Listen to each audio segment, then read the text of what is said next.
বর্তমানে এমন একটা অবস্থা হয়েছে, বাংলাদেশের মতন সৌদি আরবও এখন বর্তমানে ঘুষের কাজ চলে।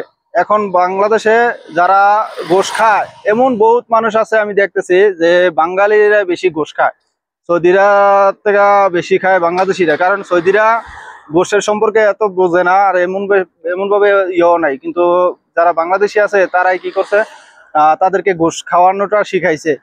এখন একটা লোক কাজে নিলে দেখা গেছে 1000-1500 রিয়াল চাইয়া বয়ে থাকে, যে 1000 বা 1500 রিয়াল লাগবো একটা কাজের ব্যবস্থা করে দিতে পারবো, কাজ দিতে পারবো। যারা দালাল আছে তারা এটা বলে।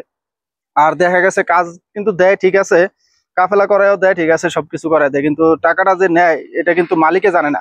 যে মালিক, যে কাজের দোকান মানে দোকান যার বা যে কোম্পানির মালিক, ও কিন্তু জানে না।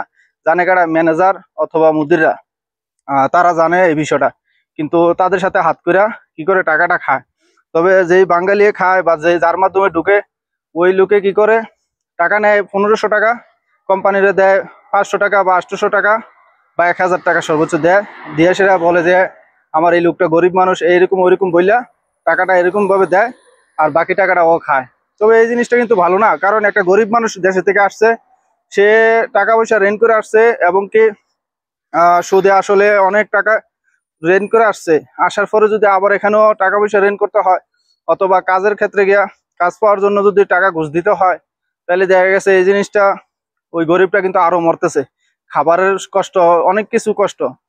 তো এখন বর্তমানে এই অবস্থা চলতেছে, বাংলাদেশের মতনই ঘুষ চলে। আর কি বলবো।